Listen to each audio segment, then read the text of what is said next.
sahabat MQ berbahagia di bulan Ramadan yang suci ini, penuh kemuliaan. Alhamdulillah kita kembali lagi bersama Nisa dan Bunda Khairati. Pembahasan kita kali ini adalah kebocoran Ramadan ya Bun. Tadi kita udah yang pertama itu pandangan, jaga pandangan, terus lisan. Terus apalagi nih Bun yang kira-kira bisa menyebabkan Ramadan kita mengalami kebocoran? Iya. Pendengaran, sebenarnya satu paket dengan lisan. Pendengaran itu satu paket dengan lisan. Kalau seseorang berbicara tidak ada yang mendengarkan, mungkin dia tidak akan sukses. Oh iya, ngomong sendiri. Ya. Tapi persoalan sekarang kita tidak keluar rumah, kita di dalam rumah. Ya, kita chatting, kita WA-an, kita berkomunikasi lewat media sosial. Ya. Iya. Kita membacanya, menikmatinya. Iya. Ya, dosanya Kepo sama. Aja. Oh, dosanya sama, Bun. Teteh bicara tentang seseorang, Bunda kan sebetulnya hatinya nggak terima, aduh ini dosa, tapi gimana yang nggak enak, kayak nggak menghargai, terus Bunda menikmatinya gitu ya. Ada yang dalam hatinya aja, duh saya nggak suka ini Nisa ngomong ini gitu ya, saya nggak mau, tapi saya tetap mendengarkannya itu gitu ya. aja pengen tahu aib orang, Ya, itu nggak boleh gitu. Enggak. Walaupun dengerin dong, apa baca? Tidak. Sama dosanya dengan orang yang membicarakannya gitu ya. Itu bahayanya. Jadi banyak sekali lisan ini. Kemudian Rasulullah menyebutnya lidah bercabang dua. Jadi tidak punya sikap. Jadi kalau Nisa punya teman nih, dia curhat ke Nisa ya tentang temannya yang satu. Terus Nisa bilang, iya dia tuh emang begitu. Dan seterusnya. Terus temannya Nisa curhat dengan Nisa juga, iya dia memang begitu. Jadi nggak punya sikap gitu ya.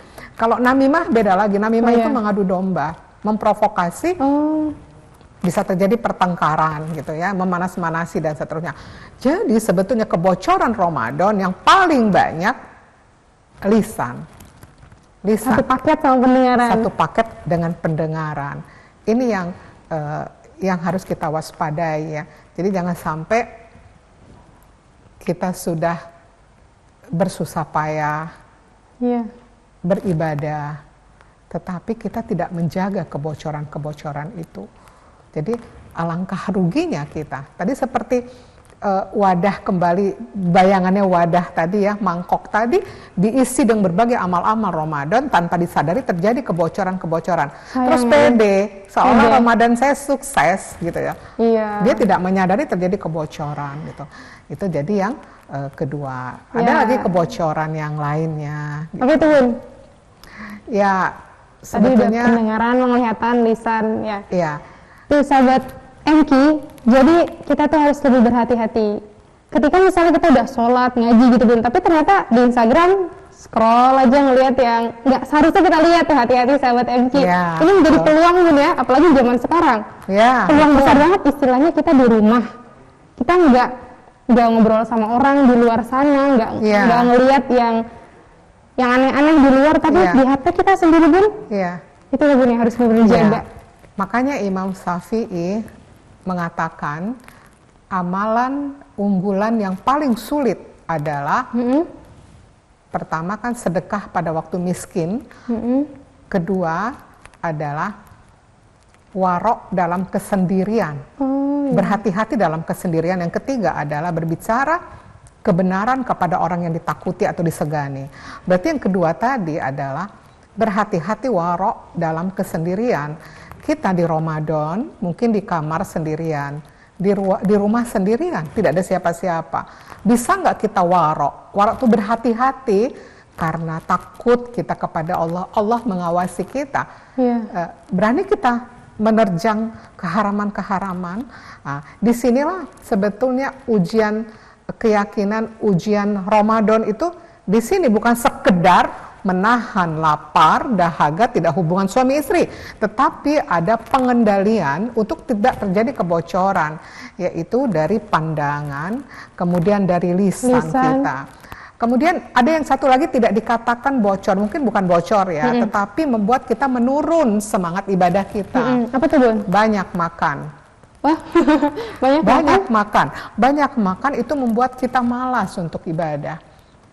Jadi secukupnya gitu Bun ya? Secukupnya aja. Sebenarnya kita Ramadan ini kan bisa meraba orang-orang yang kesulitan, kemudian kita mengekang hawa nafsu kita, ya kan? Tapi kadang justru kita Ramadan itu bersiap-siap menyiapkan segala sesuatunya.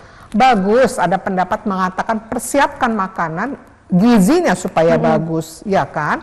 Tetapi tidak boleh berlebih-lebihan, karena kita pun makan untuk beribadah. Iya. Tetapi kalau sudah berlebihan, akan terjadi malas untuk ibadah.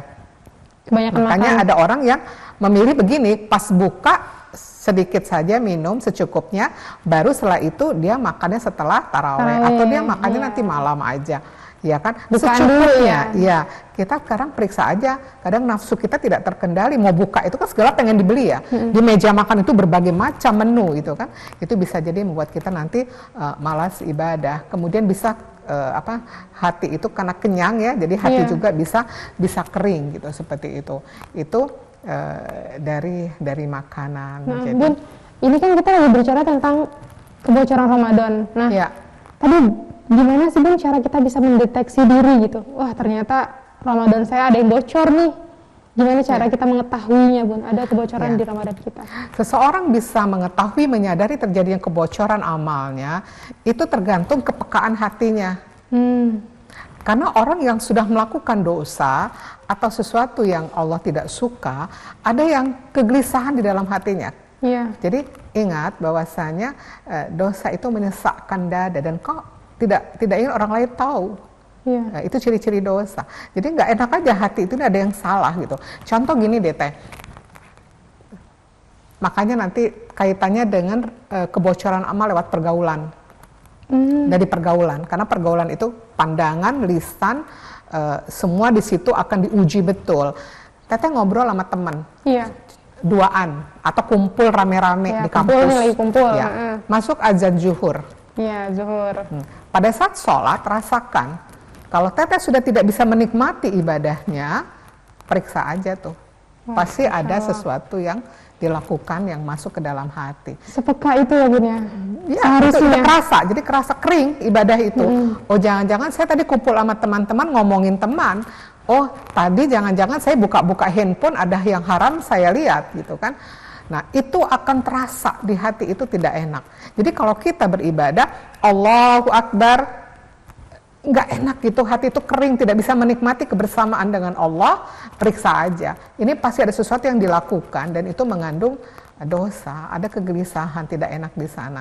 Tidak ada kenikmatan di dalam kita beribadah. Jadi, bagaimana supaya kita tahu? Pertama kita tahu ilmunya, kan sekarang kita udah tahu ilmunya. Hati-hati dengan dosa-dosa lisan, itu sangat banyak. Tidak terasa, kadang kita anggap sesuatu yang sepele. Kadang kita ngomong sesuatu yang sia-sia gitu loh. Contoh gini ya, misalnya di luar Ramadan ya, hari Senin atau hari Kamis, Nisa saum nggak hari ini? Sebetulnya itu tidak perlu ditanya sebetulnya. Kenapa? Bagi yang ditanya, kalau dia menjawab, dia takut kena kepada ujub. Kalau dia menjawab tidak, dia bohong. Jadi pada posisi dia sulit gitu loh. Jadi kalau kita mau berbicara, memang kita harus periksa ini penting nggak sih, perlu nggak sih gitu. Iya.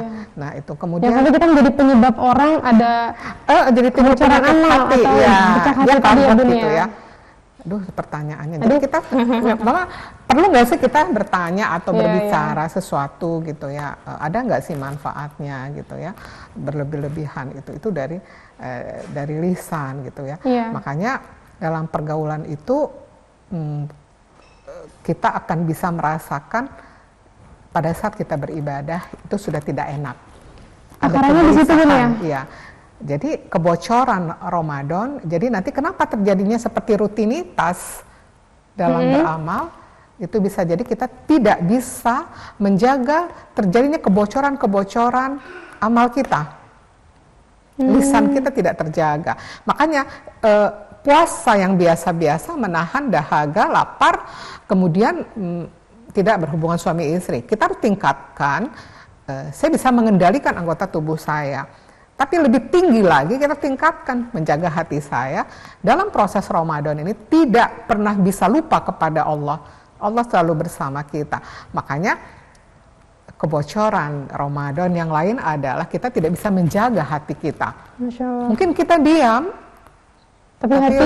tapi hati kita bagusan bisa masuk di sana penyakit kedengkian, bisa jadi. Kemudian kita merasa lebih baik dari orang lain, lebih suci, ujub ya. Kemudian tadi gibah gitu ya. Atau dengerin gibah. Suuzon itu juga dalam hati loh Teh. Oh ya? Iya, karena suuzon itu dia bicara ke dirinya.